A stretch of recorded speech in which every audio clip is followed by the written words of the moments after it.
If you struggle with shyness or social anxiety, check out our free No BS training course with actual useful advice you can do from home.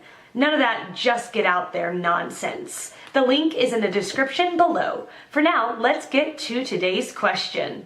The question, how do I build my confidence as I'm shy and ugly? Answer by Abdel Rahman Lomax. Okay, you are really shy, we get it. You have some ideas that you accept as truth that are keeping you that way, stuck. Let's start with ugly. There isn't any such thing, not in natural reality. Nothing in nature is ugly, but we see it that way, sometimes.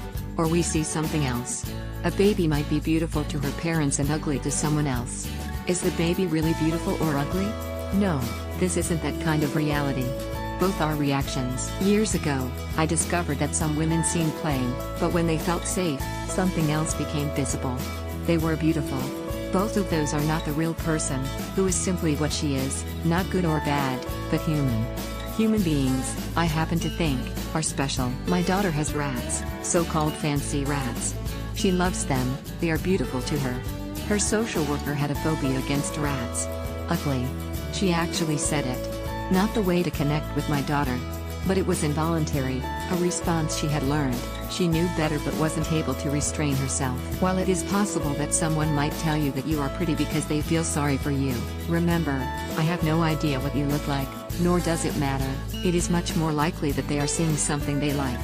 And if you reject them because you think they are lying, well, you will reject anyone who likes you and lets you know it. But some people may like you and not tell you you're pretty. Indeed, you may want to be appreciated for something other than how you look. I think quite a few young women develop some ideas like yours as a defense against being objectified. That would go with being shy. But this is just an idea, I don't know if it applies to you. You are the quiet one who gets ignored. Is that the good news or does it bother you?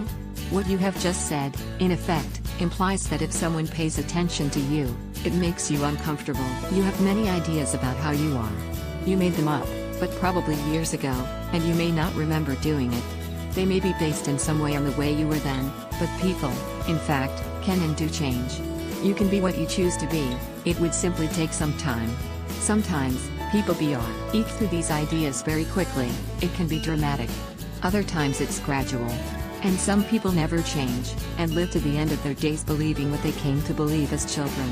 The beliefs create the ways in which we interpret our life and how we act, so they are self-confirming. If you want to keep it, you may, but I don't see that it is useful to believe that you're ugly.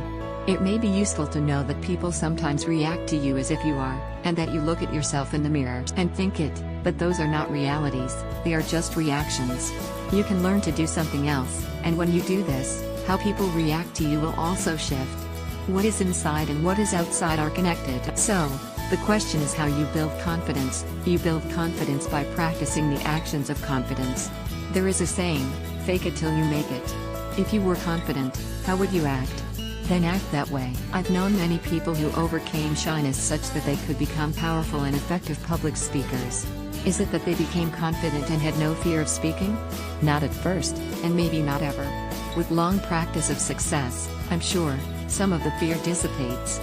But often these people will still feel some of that fear at first when about to speak. Then they remind themselves to pretend to be confident, and they have practiced that enough that they can actually do it.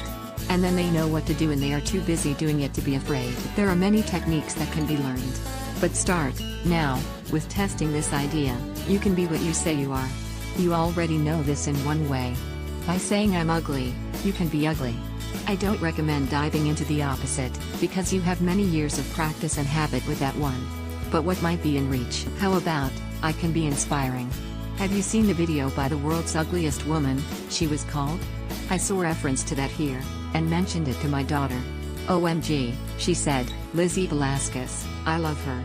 My daughter was 13, and knew who she was, and had watched her videos. Here she is, world's ugliest woman faces bullies in new film. Lizzie has a rare disorder that does not allow her body to accumulate fat.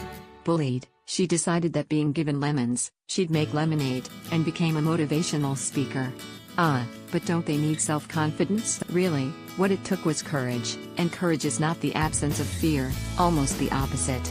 Courage is going ahead and doing what you say you will do, what you invent that is an inspiring possibility, even if you are afraid.